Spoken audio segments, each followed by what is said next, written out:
നമസ്കാരം സുഹൃത്തുക്കളെ, the popcorn Empire ചാനലിലേക്ക് എല്ലാവർക്കും സ്വാഗതം. ഇന്ത്യൻ ചരിത്രത്തിലെയും വാസ്തുവിദ്യയിലെയും വിസ്മയങ്ങൾ തേടിയുള്ള നമ്മുടെ യാത്ര ഇന്ന് എത്തി നിൽക്കുന്നത് കർണാടകയുടെ അഭിമാനമായ മൈസൂർ കൊട്ടാരത്തിന് മുന്നിലാണ്. സ്വർണത്തിൽ കുളിച്ചു നിൽക്കുന്ന ഈ രാജകീയ വിസ്മയത്തിന്റെ ചരിത്രവും ഉള്ളറകളിലെ രഹസ്യങ്ങളുമാണ് നമ്മൾ ഇന്ന് ഈ വീഡിയോയിലൂടെ പരിചയപ്പെടുന്നത്. വീഡിയോയിലേക്ക് കടക്കുന്നതിന് മുൻപ് ഇതുപോലുള്ള കൂടുതൽ ചരിത്രപരമായ യാത്രാവിശേഷങ്ങൾക്കായി നമ്മുടെ ചാനൽ ഇപ്പോൾ തന്നെ സബ്സ്ക്രൈബ് ചെയ്യുക. ഒപ്പം ആ ബെൽ ഐക്കൺ കൂടി അമർത്താൻ മറക്കരുത്. നിങ്ങളുടെ ഓരോ സപ്പോർട്ടുമാണ് ഇതുപോലുള്ള വീഡിയോകൾ ചെയ്യാൻ ഞങ്ങൾക്ക് കരുത്ത് നൽകുന്നത്. ഇനി നമുക്ക് മൈസൂർ കൊട്ടാരത്തിൻ്റെ ആ മനോഹരമായ കാഴ്ചകളിലേക്ക് പോകാം.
മൈസൂർ കൊട്ടാരത്തിന്റെ ചരിത്രം പരിശോധിച്ചാൽ അത്ഭുതകരമായ പല കാര്യങ്ങളും നമുക്ക് കാണാൻ സാധിക്കും.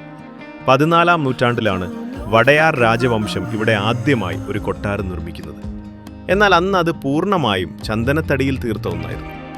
നിർഭാഗ്യവശാൽ 1897 ഒരു രാജകുമാരിയുടെ വിവാഹാഘോഷത്തിനിടെയുണ്ടായ വൻ തീപിടുത്തത്തിൽ ആ പഴയ കൊട്ടാരം പൂർണ്ണമായും കത്തിയമർന്നു.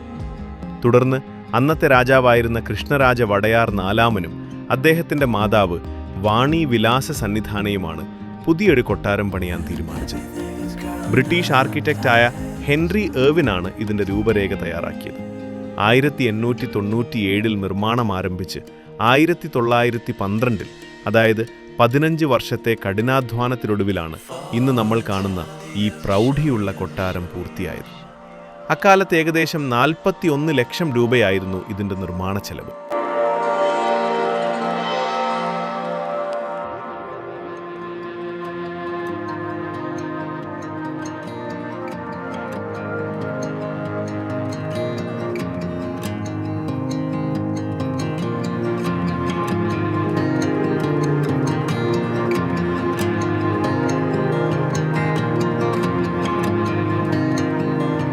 Reaching out, I'm reaching out. The water is rising over me. The water is rising. It's coming. I'm reaching out, I'm reaching out. The water is rising over me. The water is... Indo Saracenic ശൈലിയിലുള്ള വാസ്തുവിദ്യയാണ് ഈ കൊട്ടാരത്തിന്റെ ഏറ്റവും വലിയ പ്രത്യേകത. ഹിന്ദു, മുസ്ലിം, Gothic, രജപുത്ര ശൈലികളുടെ ഒരു അപൂർവ സംഗമം ഇവിടെ കാണാം. കൊട്ടാരത്തിന്റെ മുകളിലുള്ള പിങ്ക് നിറത്തിലുള്ള മാർബിൾ താഴികക്കുടങ്ങൾ ദൂരത്തുനിന്ന് തന്നെ സഞ്ചാരികളെ ആകർഷിക്കും. പ്രധാന കൊട്ടാരത്തിന് 245 അടി നീളവും 156 അടി വീതിയുമുണ്ട്. ചാര നിറത്തിലുള്ള ഗ്രാനൈറ്റ് കല്ലുകൾ കൊണ്ടാണ് ഇതിന്റെ പുറംഭാഗം നിർമ്മിച്ചിരിക്കുന്നത്. കൊട്ടാരത്തിന്റെ മുൻവശത്തുള്ള വലിയ കവാടങ്ങളും മനോഹരമായ പൂന്തോട്ടവും ഏതു സഞ്ചാരിയെയും വിസ്മയിപ്പിക്കുന്ന കാഴ്ചയാണ്.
നമുക്കിനി കൊട്ടാരത്തിനുള്ളിലെ വിസ്മയങ്ങളിലേക്ക് കടക്കാം.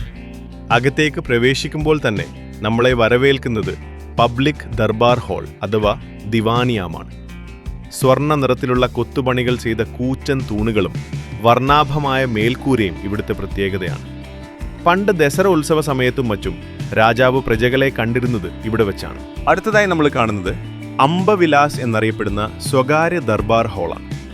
രാജാക്കന്മാർ മന്ത്രിമാരുമായി ചർച്ച നടത്തിയിരുന്ന ഈ ഹാൾ കൊട്ടാരത്തിലെ ഏറ്റവും ആഡംബരപൂർണമായ ഭാഗമാണ്.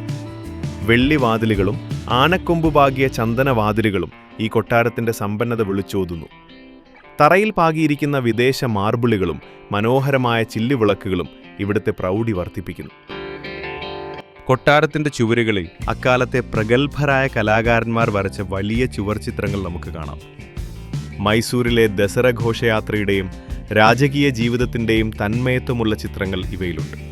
കൂടാതെ കൊട്ടാരത്തിനുള്ളിലെ ഗാലറിയിൽ വടയാർ രാജാക്കന്മാരുടെ കാലഘട്ടത്തിലെ അമൂല്യമായ പെയിന്റിങ്ങുകളും ആഭരണങ്ങളും പ്രദർശിപ്പിച്ചിരിക്കുന്നു. കൊട്ടാര സമുച്ചയത്തിനുള്ളിൽ തന്നെ പഴയകാലത്തെ നിരവധി ക്ഷേത്രങ്ങളുണ്ട്. രാജവംശത്തിന്റെ ദൈവഭക്തിയുടെയും ആത്മീയതയുടെയും അടയാളങ്ങളാണിവ.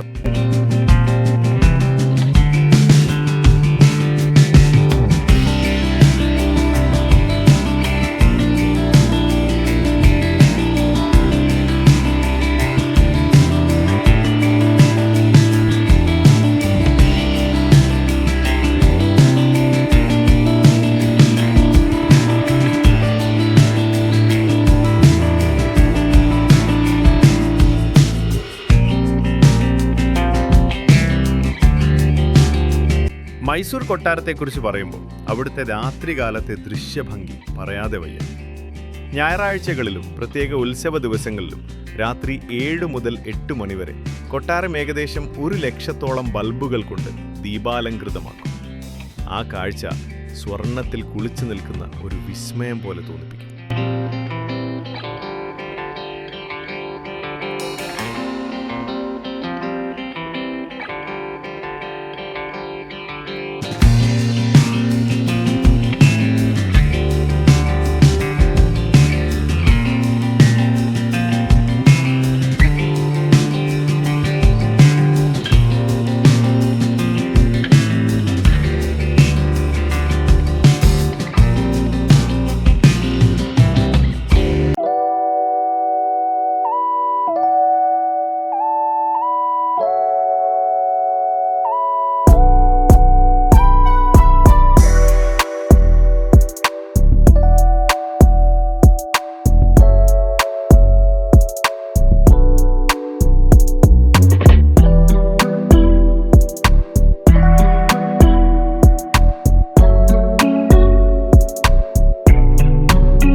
ചരിത്രത്തെയും കലയും സ്നേഹിക്കുന്ന ആരും തന്നെ ജീവിതത്തിൽ ഒരിക്കലെങ്കിലും ഈ മനോഹരമായ കൊട്ടാരം സന്ദർശിച്ചിരിക്കണം.